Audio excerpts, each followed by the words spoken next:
Hey, Business Besties, welcome back to Female Founder World. I'm Jasmine. I'm the host of the show and the person behind all things Female Founder World. Today, I'm chatting with Elise Swopes. She is the Senior Evangelist of Adobe Express at Adobe. Welcome to the show. Hi, how you doing?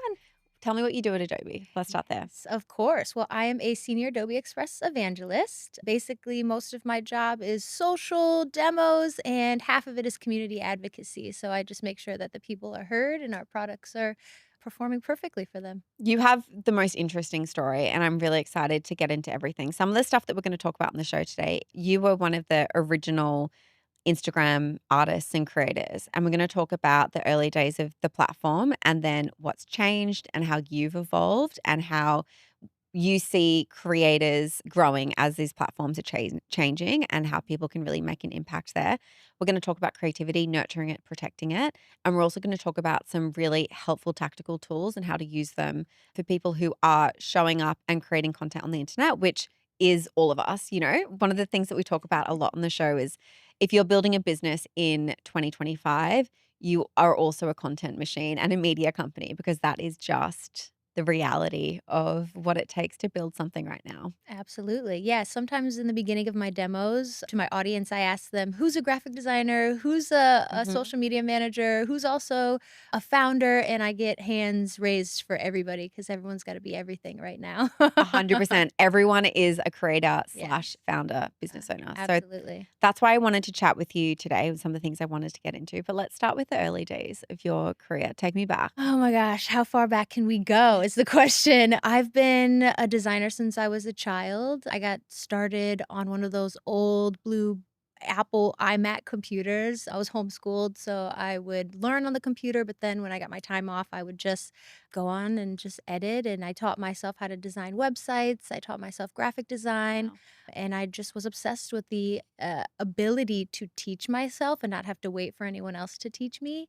And from there on, throughout middle school and high school, even throughout college, I was just creating graphics for friends and things like that. But it wasn't until like my first semester of college where I realized I kind of wanted to do my own thing. So I dropped out my first semester and found this thing called Instagram and signed up and just everything kind of went crazy from And what there. year was that? That was in 2011. Okay, so super, super early for Yes. Instagram. Yes. I'm going to ask you more about those days because I am fascinated. I was also like a pretty early internet creator, not as prolific as you, but I remember the early days of the internet and Yes. what those platforms were like.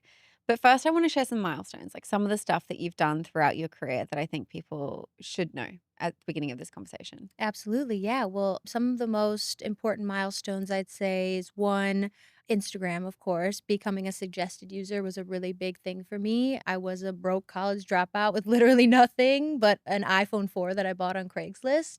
And I just started posting on Instagram and they loved my creative artwork that they decided I should be a suggested user. And at that time, that was a really big deal because that meant that people who signed up for Instagram, and this is millions of people at once who are finding out what Instagram even is, Yeah. are following me to get inspiration. And so I'm Wow. basically being called the Insta goddess in Chicago, which was really fun. But I'd say the next biggest step was definitely getting more brand partnerships. I was one of the first influencers to work with Apple, with Nike, one of their first influencers doing a crazy trip in San Francisco. We were on a helicopter ride and we went underneath the Golden Gate Bridge, and Oh it was my just God. incredible. And of course, working with Adobe was always fantastic. Over the last decade, I was freelancing before I was even an employee, doing an incredible amount of things from Adobe Lives to just product testing to social influencer work. So there's a very long relationship there as well. But there's just an incredible amount of stories from George Clooney liking my work No, to let's start at George Clooney liking your work. What do you mean? yeah, so I was reached out to by his team when he started Casamigos, and I was one of their first influencers ever to take over their That's his Instagram. tequila brand, right? Yes, that's Yeah. his tequila brand, and so they wanted to send me 12 tequila bottles for a couple photos, and I said, "Sure." So I was Amazing. their if you go back, way back when to their few first social posts, I was the first social influencer with them, and George Clooney liked my work, so he thought it'd be a good fit. That's incredible. And Yes. like explain to me what your work is for people who don't follow you on Yeah. Instagram. Like you have a pretty big audience there now. Mhm. What do you do? Yeah, so I am one of the first iPhone creators ever, and I would just take photos with my phone and edit them with different apps in just very surrealistic ways. And I mean, I loved taking like a cityscape and adding a waterfall to it, Mm. or adding a giraffe, or just adding different cool, beautiful elements to it to kind of make it my own. So yeah, it's very Amazing. unique. And talk me through 2021 on Instagram as you're building this audience for yourself and building this brand for yourself, really.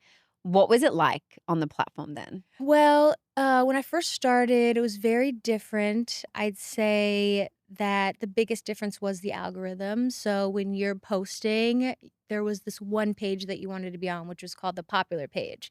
And the popular page was very unique because it was the one page. It's not like how it is today where everyone gets a different like screen on the Yeah, trending it was pages. chronological. It was very chronological. It was also everyone saw the same thing, and so if you got a certain amount of likes in a certain amount of time, you would get on the popular page. And that meant millions would people of people would see your work at once. And that meant I would get a lot of engagement and a lot of followers. And that was really big for me. And I think a part of that too was making sure that your community was also supporting you in that realm. So the best part about the early days of Instagram was that we all kind of started at the same time. There was, like, other photographers like Cole Rise, who's if you look on Instagram, there's a filter called Rise that's named after him, Oh, wow. and so we all kinda were, like, taking photos with our iPhones, doing fun stuff, but the thing about that was is that we all kinda knew what it took to get to the popular page, and so we would support each other, we'd do collaborations,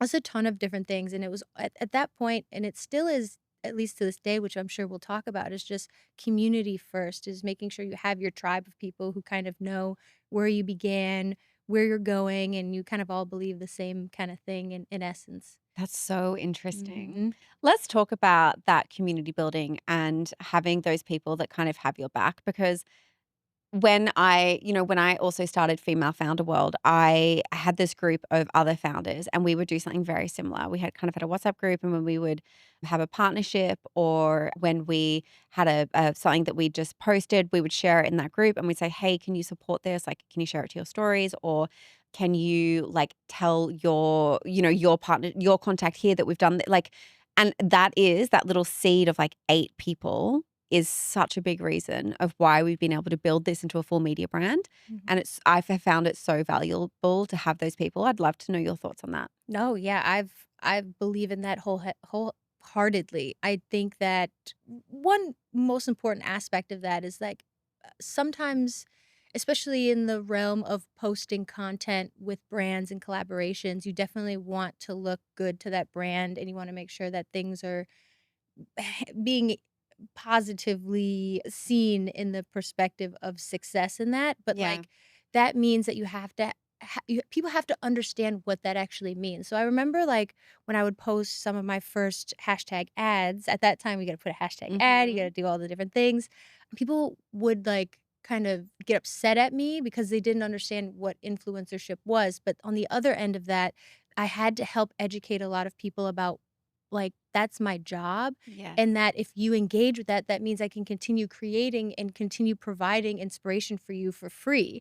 Whereas I don't require anyone to pay me for my social or the inspiration or the art that I'm creating, but I do require you to at least engage with me so I can make a living and I can continue providing you with the inspiration you're looking for. So that and that I think around like 2013, I would post a lot of those educational kind of tips to people about how like, what even influencership was. Like, Yeah. what did that mean and why it's important for you to comment on people's stuff and engage with it when they have those hashtag ad kind of things. Community is everything in so many different ways, but I think you're right on the nose for sure. I find that so interesting, especially as, we see so many founders now like building in public on these social channels. And it's the explaining to people like what it is that you're doing, giving that education piece so that then they can like buy in and support you and explaining like we just launched in this retailer. I need like Mhm. go and support us at this retailer so I can continue to like do Yes. this business and create this stuff that you love and like why it's Mhm. important. And these platforms have just made that so much more like that ability to be able to bridge that gap in education has been so, so powerful. Absolutely. Yeah. No, it's sometimes you get lost in the things that you're doing and you expect people to understand those Mm. intricacies, but you still have to remind yourself that those intricacies can be very unique to a lot of other people. So making sure you're taking a step back, explaining exactly what you're doing, why you're doing it, why it's important to your business, and people will understand and always try to support that. So our community, call each other business besties. We're I out love here that. on the internet, like building brands, building communities, showing up online all the time. Mhm. And from your experience as someone who has been doing this since like the beginning, I want to know what some of those, I guess, like the watch outs, like some of the stuff, like the challenges that you've come up against, and some of the things that you think people need to just be aware of. Well, first and foremost, just protecting your mental health. Mm. Social media, I mean, I've been on social since I was a kid, from Zanga to MySpace Yeah. to now Instagram and beyond. I could probably throw in a few more in there that have failed or been successful, but I think mental health is super crucial because you're in some ways allowing people to dictate your emotions for you just simply by the amount of likes or engagements or things like that you're getting. So having a sense of peace, and I say peace really intently because I know a lot of people chase happiness to an extent, but happiness is somewhat of a fleeting emotion, just like sadness or anger or whatever else we feel, right? But peace is really based on like your actions of which you perform. So, how you behave to yourself, how you treat other people, the things that you're doing intentionally for yourself and your dreams. So, just chasing peace rather than happiness because, again, happiness is fleeting. And so that means like meditation, working out, drinking enough water, making good decisions for yourself and the others around you, becoming a ripple effect, Mm. in that sense. And it's not about perfection, it's just about wellness, right?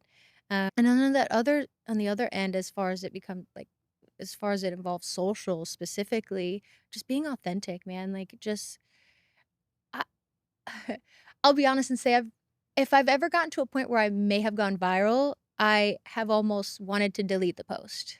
Oof, yeah. I'm not gonna lie, because Yeah. that almost opened me up to people who, one, didn't know me or didn't understand me, and I felt like, sure, it'd get me a lot of engagement or a lot of new followers, but, like, it's not the people who have been there for a reason. So, for me, it's all about expression more than anything. How can I express my ideas? How can I express what I'm doing? How can I express what I'm trying to do?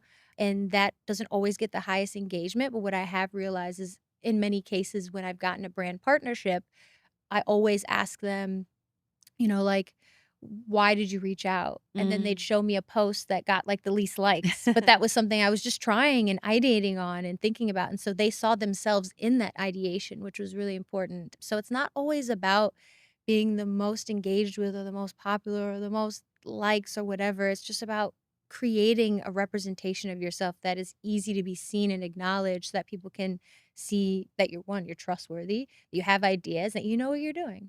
What you just said before about going viral and wanting to delete the post, I completely get that. And because you lose the context with the people who don't follow you, and it's the same for brands as well. Like you lose the context with the people that like don't know your product and don't love Mhm. the brand. And also the stuff that goes viral can be so weird and random and like maybe not the best representation of who you are and what you For stand sure. for.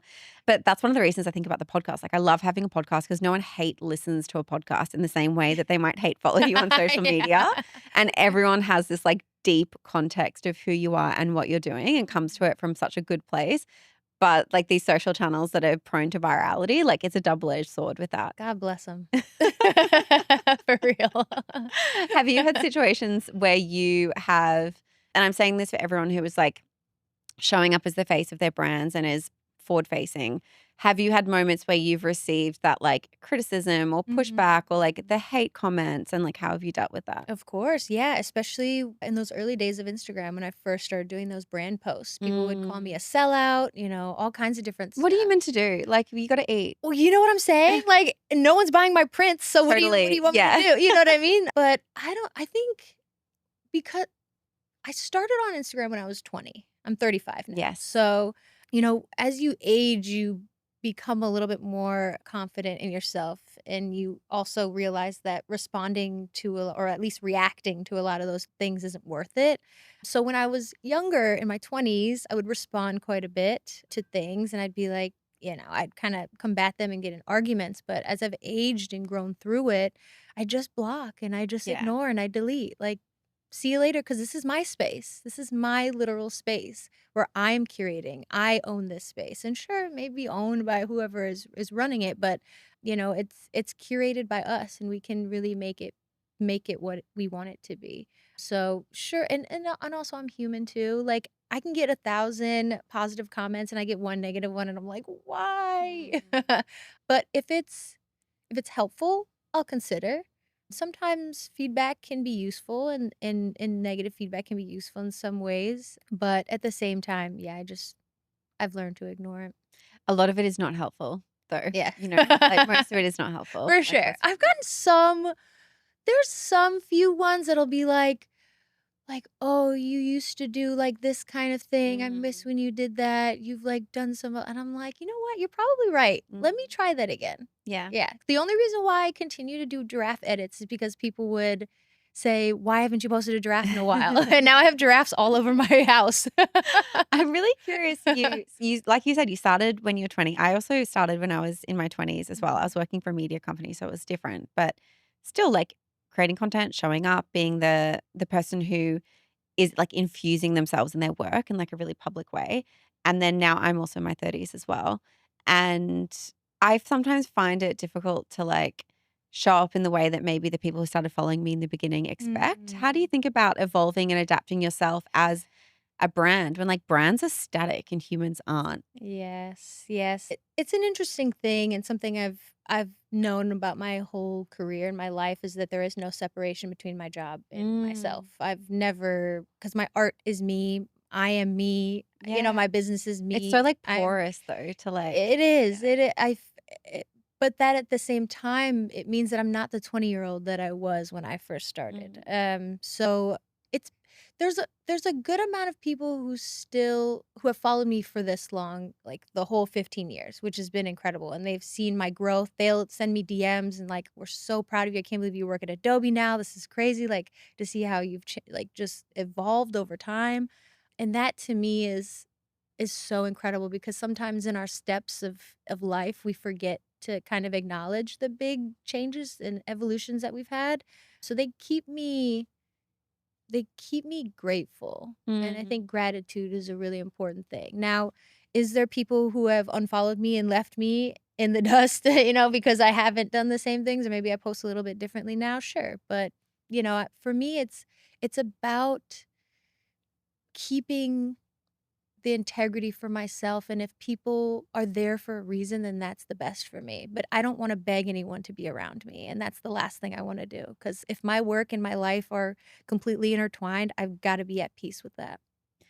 How do you protect and practice creativity? And what advice do you have for someone who's trying to do that? Because as people who are like leading businesses, leading brands, creating content, you have to like protect that magic of what makes you special as a creative Mhm. person. What do you do like intentionally? Yeah, well, I'd say the first intentional thing that I do is I always acknowledge the old work that I had and what I wish I did differently. Mm, I'm especially with my artwork in general, I will go back to like some of the edits that I would like post to Instagram and then I would go back to that post and I'd be like, that's not how I would do it now, so I'm gonna actually redo it and change mm, it and, like, have a different rendition of it now, of what I've learned throughout this time of what I would how I would update it now, and so that to me has kept me consistent in some ways, and I guess that kind of intertwines with, like, a lot of other things. Just reiterating, like, making sure that you're okay with, like, second guessing why you did something. yeah.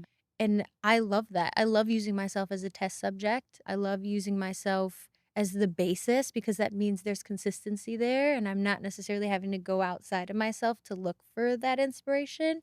I know there's a lot of trends and a lot of things I should be doing or could be doing, but I would rather reassess who I've been and where and with where I'm going than have to reassess based on what other people are doing, if that makes sense. I want to switch gears a little bit and talk about you mentioned a few times some of the amazing brands that you've worked with, the partnerships that you've had. Mhm. And for people who want to go out there and find partners, whether it is like B2B partners, Mhm. that they can work with in their businesses or like sponsors? Or I'm just curious about how those opportunities have come to you and advice for negotiating those, finding those, what works? Yes. So I think that I may have been blessed a little bit in some ways. I hardly ever, if not ever, had to reach out to a brand and find a But that partnership. means your work is a magnet for the right people. Absolutely, and I think that's there's something to be said about how you express yourself on socials, but it's also a part of building relationships with people enough so that they know who you are and what you do, and Yeah. there's enough word of mouth or sharing and things like that to make it easier for people to reach out. I've worked with so many agencies, so many brands, tons of different people over the last 15 years, and I have never once had to pitch myself. But that I believe that has everything to do with how much I've said no to things that weren't for me and allowed more room to say yes for the stuff that worked, right? Maybe at some points I felt like I was denying certain opportunities, but I was really writing the foundation of what I wanted for myself. And sometimes I would feel some regret back then, but I'm realizing that a lot of those were perfection, like perfecting exactly where I was headed. So, yeah, I it's hard to say exactly, but I do believe it's just about being intentional about what you want for yourself, expressing that for yourself, again, leaving room for the yes.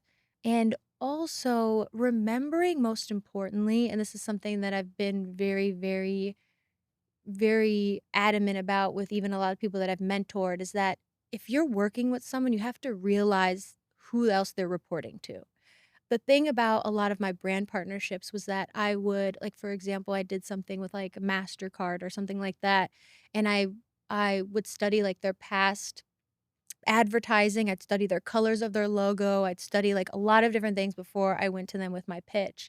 And then when it finally got approved, I'd add, like, some of those elements in my content, and knowing that at some point when they show that content to someone on their team, they're gonna say, "Oh, that's the color of our logo, and Right. that's the thing that, aligns with our brand." And it makes them look good to whoever they're reporting to because they're shelling out money to you. Yeah. You wanna make sure that that money that they're spending and the report that they're sending to their boss is gonna look good. So just realizing the humanity in your process, I think, is gonna be really, really important as well, and that's why people kept coming back. I think that's so clever. And it speaks to this, like, this broader thing of like, the people that you wanna work with, they have goals that they need to achieve. They Mhm. have people that they need to impress. It's the same. I don't care if you're, like, pitching an editor or you are pitching a retailer or you are pitching a partnership.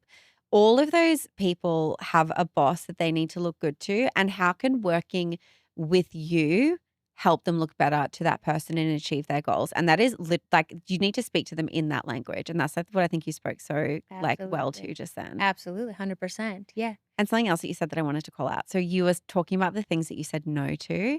And the thing that just kept going over my head when you were saying that is like, when you're building a brand, whether it's like personal brand or a brand that's outside of you, it's like the stuff that you say no to is actually what strengthens that brand. Like if you had said Mhm. yes to all of the people that offered you paid partnerships or whatever opportunities in the beginning, Mhm. it dilutes the brand. And it's like, what do you stand for if you're doing all of these Exactly, things? exactly. If you're not gonna write your own story, someone else is gonna write it Yes. for you. So to make those decisions now dictates it really dictates the future.